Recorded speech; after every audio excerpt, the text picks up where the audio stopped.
Thanks for staying with us. Hashtag Defend Media Freedom Ghana. We'll tell you all about it and how you can be a part of it on all our social media handles, because the JoyNews National Media Freedom Dialogue on Defending Media Freedom takes place in just 7 days. It's on August 29, 2024, and join us across all our social media handles so that you can be a part of this campaign that we're pushing as multimedia group.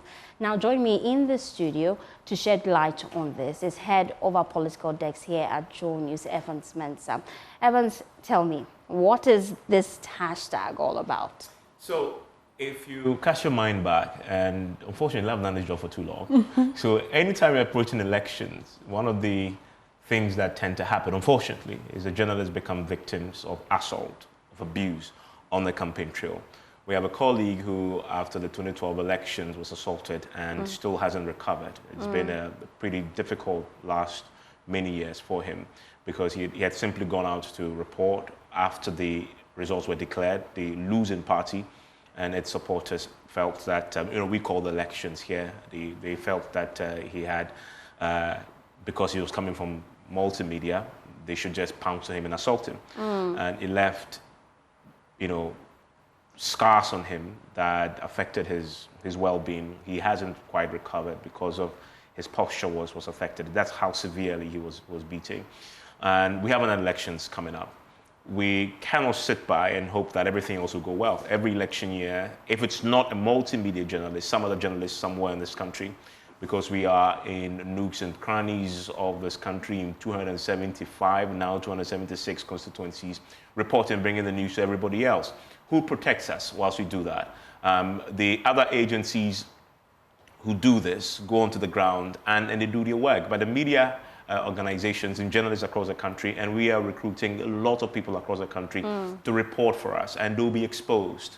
And so we thought we can come together with partners like CDD and the Danish Foreign Affairs Ministry to bring people together, create awareness about the need to protect journalists in this period, but in beyond.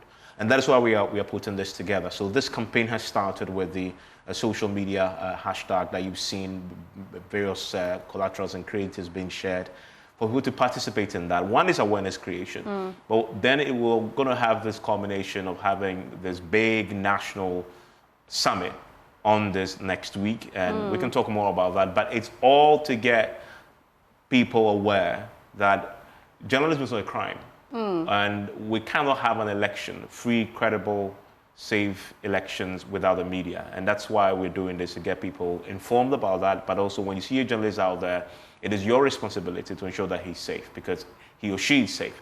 If that doesn't happen, you don't get information you require, and if you don't get information you require, the process becomes flawed. People can decide that the elections were not free and fair. Transparency is the biggest thing we bring to the table, and we want to ensure that is protected this year. And this is coming at a time where there are concerns and confliction when it comes to political parties and their stance about signing the Peace Pact. So tell us about the panel that would be attending this event. So we're going to have key stakeholders from various parts of the economy, but also the government architecture. So we're going to have the reps from the judiciary, the IGP will be there. We're also going to have reps from Parliament, because of course it represents the arm of government that is also very important to this whole process of ensuring a free, fair, but also transparent elections. And transparent elections is where we come in even more so.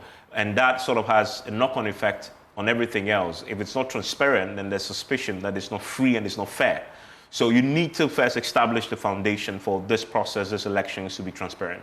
And journalists taking our cameras into the strong room of the EC, being in the polling station, reporting what is happening, is a surest way of guaranteeing that. And so we're going to have Parliament there, we're going to have the executive represented, and we're going to have civil society represented as well. Every sector of this great country of ours, of this, the entire government architecture, these three arms of government and beyond, civil society, but clergy, the Christian faith-based organizations, will all be represented there next week. And this is next week, Thursday, by the way. And we're going to have it at the GNAT Hall, refurbished GNAT Hall, and we're going to start at 4, but we're not going to wait till that day to start having a conversation. We want to start now, which is why we've launched the hashtag, the hashtag media freedom. defend media freedom GH, which is what we're using as a hashtag, just to create the awareness, create the buzz, and carry everybody along. Because you see, even if the police officer doesn't assault you, some ordinary bloke may see a journalist doing his work, wearing a branded T-shirt or a vest, and decide because the person is reporting on an issue that he disagrees with, just assault him. If you want as many people as possible to be exposed to the importance of protecting journalism. In fact, we're not only doing this by ourselves.